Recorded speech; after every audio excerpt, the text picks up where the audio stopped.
julgamento da Presidente da República, um julgamento de impeachment que começou com uma atividade, uma atitude política.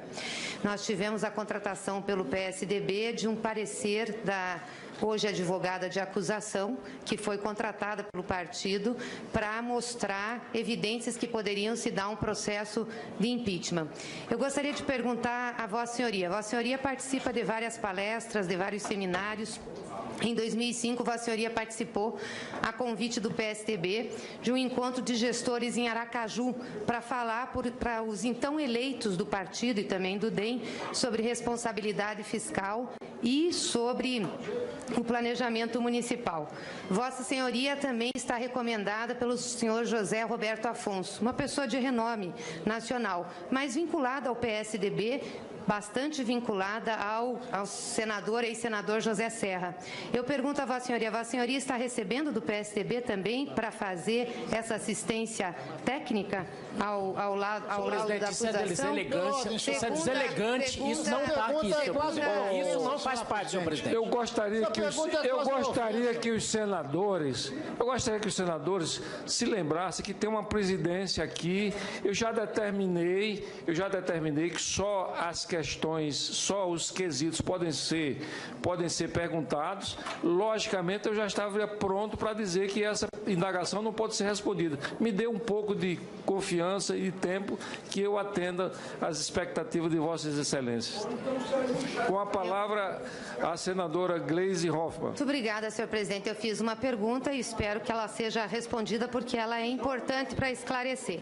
A outra coisa é que o senhor José Roberto Afonso, na sua carta de recomendação, diz que conhece como poucos, que a senhora Selene conhece como poucos, as origens e as normas da Lei de Responsabilidade Fiscal.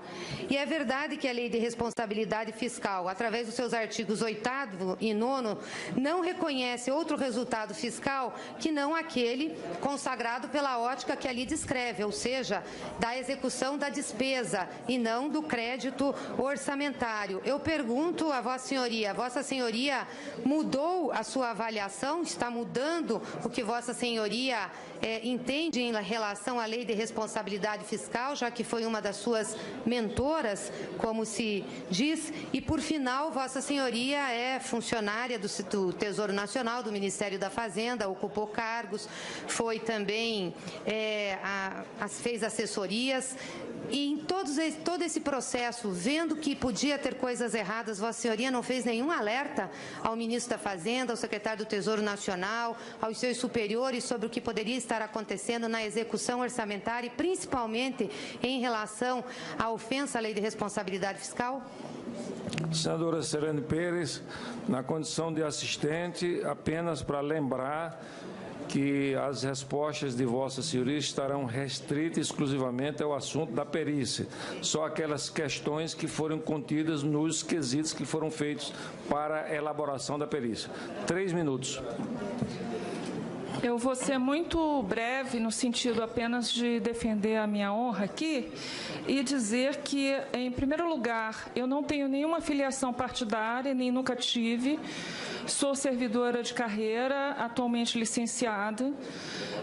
Aceitei, em colaboração com a doutora Janaína e o professor Miguel Reale, prestar esse serviço gratuitamente, entendendo que é um dever cívico.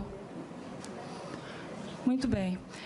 Em relação à palestra realizada, eu lembro a Vossa Excelência que, além de estar em 2005, em evento do PSDB, eu estive em 1999, no Mato Grosso do Sul, fazendo palestra também para o então governador Zeca do PT. Não precisa Vossa Senhoria falar sobre esses assuntos. A primeira parte, sim, porque Vossa Senhoria defendeu... Não, presidente, aí não, presidente. Aí não, presidente. Por que ela tem ela já respondeu a pergunta. Ela já fez a defesa pessoal com toda a honra, com toda a dignidade, agora fica restrito os assuntos da perícia. Com a palavra, a senhora Selene. Muito bem. Então, em relação à questão orçamentária, é necessário compreender a lógica da Lei de Responsabilidade Fiscal, que começa com o processo de planejamento. E o orçamento é uma parte integrante desse processo. Então, vejam, é lógico que vai haver um monitoramento das metas fiscais na execução orçamentária e financeira.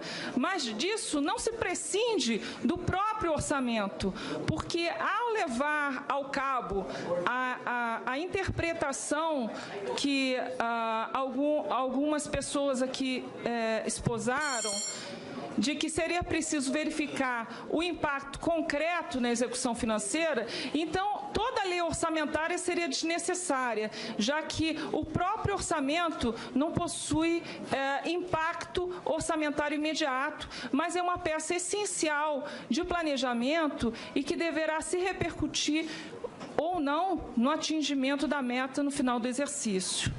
Em relação à minha participação no Tesouro Nacional, eu devo me ater ao exercício de 2015, em que eu não estava na instituição. 2 minutos, senadora Gleisi Hoffmann. Obrigada, senhor presidente. Só começando pelo final, é que toda a acusação leva em consideração aspectos ocorridos em 13 e 14, dizendo que em 2005 nós tivemos o reflexo dessas atitudes. Então, por isso eu perguntei à doutora Selene, porque ela é servidora pública, estava no Tesouro Nacional, estava no Ministério da Fazenda, na Secretaria de Política Econômica, e muito me admira que uma pessoa com a responsabilidade e o conhecimento dela não tenha alertado seus superiores de possibilidades de estar sendo ferida a lei de responsabilidade fiscal. Acho que até como dever funcional deveria tê-lo feito. Mas eu quero voltar aqui em relação à meta fiscal novamente. A obtenção da meta fiscal não tem nada a ver com o orçamento. O orçamento é uma peça de planejamento, onde você define a despesa e estima a receita. E ele vai sendo executado de acordo com a realização da sua receita. Tanto que o orçamento não é determinativo. Aliás, uma das aberrações que nós tivemos no processo orçamentário foi essa casa aqui determinar que as emendas dos parlamentares fossem emendas obrigatórias de execução. Não tem como se obrigar a execução de um orçamento, posto que não tem-se governabilidade sobre a receita, ainda que você tenha todos os pressupostos da macroeconomia colocados quando elabora a peça orçamentária. Então, eu volto a perguntar à Vossa Senhoria novamente. A realização ou a obtenção da meta primária, do resultado primário, se dá pela execução, se dá por colocar o crédito no orçamento, na colocação do crédito no orçamento ou na execução da despesa. E vou até lhe deixar mais confortável, pode falar até a partir do lançamento do empenho e não só do pagamento da despesa. A palavra à senhora Selene Pérez, na condição de assistente. 2 minutos. A compatibilidade, essa palavra é importante porque ela é usada em vários momentos na Lei de Responsabilidade Fiscal, ela se dá em todos os momentos e ela parte da própria elaboração do orçamento, que já deve, na sua origem, ser compatível com as metas fiscais que foram estabelecidas na LDO, como também nos créditos adicionais a esse orçamento, que devem ser também compatíveis, né? Posteriormente, durante a execução, a lei prevê uma série de medidas de programação financeira e de empenho, limitação de empenho e movimentação financeira, de modo a que seja atingida a meta no final do exercício, né? E, posteriormente ainda, na execução da despesa, aí também é preciso haver essa compatibilidade sob pena de configurar crime na esfera penal. Na condição de inscrito. Pois bem, eu gostaria de cumprimentar a assistência, a senhora Selene, e dizer, senhora Selene, repetir que aqui nós estamos tratando de 2 assuntos, não é, que foram aqueles admitidos na Câmara dos Deputados e aqui no Senado posteriormente, que diz respeito à execução do Plano Safra e aos decretos. Em relação à execução do Plano Safra, eu tenho evitado falar, porque para mim essa é uma questão já decidida. Não é que a imprensa divulga, não é, porque de fato já é decidida. eu apenas farei uma pergunta a Vossa Senhoria no que diz respeito a isso. Mas para mim está muito claro quando a própria presidente da Comissão Mista de Orçamento dá uma entrevista dizendo que pedaladas é bobagem, que não existe. O então relator das contas de 2015 do Tribunal de Contas da União, o ministro Augusto Nardes, enfim, o próprio relatório da perícia, o Banco do Brasil, todos os técnicos que nós ouvimos aqui. Então, isso é claro. Não há dolo, não há participação da senhora presidente da República no que diz respeito a isso. Em relação à abertura dos créditos suplementares. Em relação à abertura dos créditos suplementares, eu acho que nós precisamos deixar mais claro que uma lei, ela tem que ser lida como ela é. E dependendo do que está escrito, não carece nem de interpretação, mas aqui o que a gente está vendo desde o início é uma tentativa de interpretar para dizer que meta fiscal tem que ser cumprida lá quando ela é planejada. Eu não sei o que é isso, eu estou até agora tentando uma resposta, como é que pode uma meta que a lei diz, a meta é para o exercício são 12 meses, então é ao final que será aferido se ela foi cumprida ou não, mas diz que não, que ela tem que ser compatível com aquele momento em que ela está sendo, elaborada. Eu quero então, a partir disso, fazer algumas perguntas à senhora. A senhora, em um item, discorda da perícia.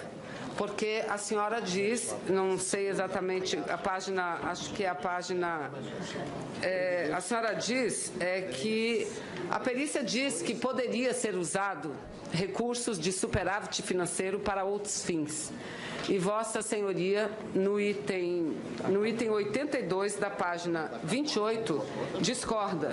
Não é esse item, é o outro item. O item, acho que é a página 30. Da página 30, Vossa Senhoria discorda. Vossa Senhoria discorda dizendo o seguinte, que esposamos a tese de que a utilização dos recursos vinculados ao superávit financeiro de 2014 em finalidade diversa ao objeto da vinculação representa ofensa ao parágrafo único do artigo 8º da LRF. Então, que Vossa Senhoria explicasse essa sua divergência em relação à tese defendida pela perícia. Essa é uma questão. A outra questão que eu levanto é no que diz respeito à página, aí sim, a página 28, item 82, suas conclusões em relação aos indícios de dolo. Vossa Senhoria diz o seguinte, que o reconhecimento do ato comissivo por meio de assinatura, aí falando sobre o plano safra. Conclua, senadora, por favor. Estou concluindo, senhor presidente. Em ato de assinatura em contrato, neste caso, não é possível por duas razões básicas. O contrato é ex lege, isso é, deriva das condições objetivas previstas na legislação, concordo plenamente. Agora, B, senhora Selene, a senhora diz o seguinte, por óbvio, nenhuma fraude é reconhecida pelo autor por meio de aposição da assinatura, tendo em vista que o objeto é precisamente o acobertamento. Baseado em que legislação a senhora escreveu isso? Qual foi a lei, a determinação legal que a senhora presidente da República deixou de fazer, de proferir, para acobertar isso que a senhora considera como dolo? Palavra com a senhora Selene Pérez, assistente. 3 minutos. Inicialmente, eu queria agradecer a pergunta da senadora, que me permite esclarecer algumas questões relevantes, né?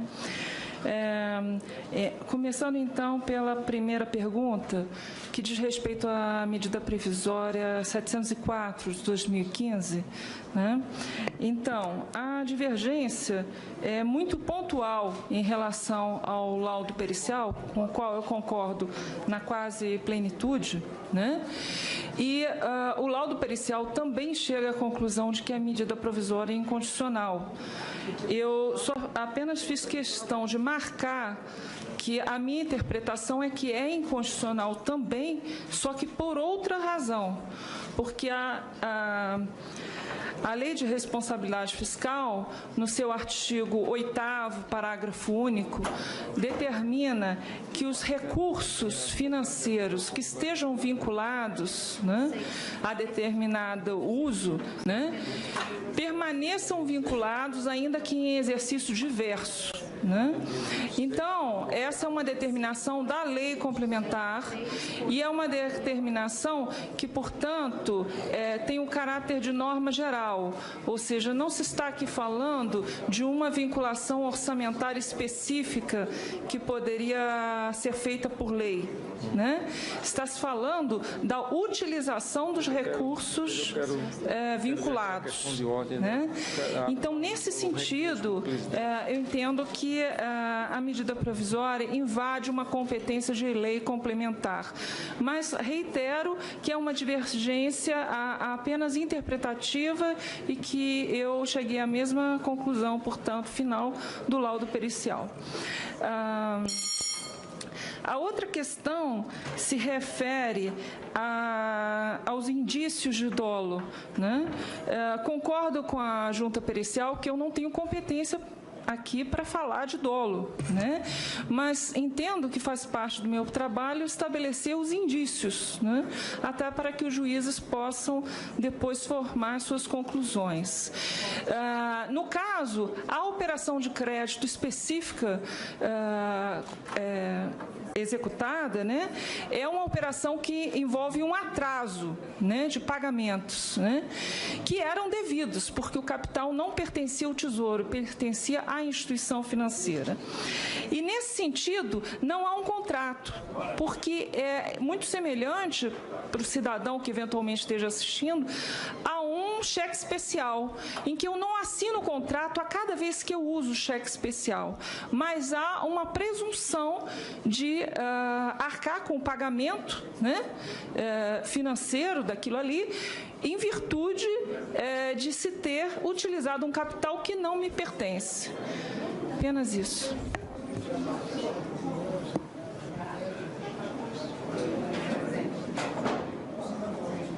Presidente. 2 minutos, senadora Vanessa. Muito obrigada, senhor presidente. Bom, primeiro eu quero dizer que, em relação ao primeiro questionamento, eu perguntei em relação à discordância da perícia por ela apresentada em relação ao laudo pericial do Comitê de Servidores aqui do Senado Federal. Ela não é pontual no meu entendimento, ela é basilar, porque a tese dos peritos é que os recursos dos decretos, que são recursos vinculados, todos eles, não há nenhum recurso que não seja vinculado, ou seja, para um objetivo especial, um excesso de arrecadação, um superávit para aquele objetivo, que esse recurso, segundo a perícia, deveria ter sido guardado para compor o superávit. E Vossa Senhoria discorda, porque diz que isso fere, inclusive, a Lei de Responsabilidade Fiscal. Primeiro. Segundo, senhora Selene, a senhora me perdoe. A senhora tentou dizer o que a senhora escreveu aqui.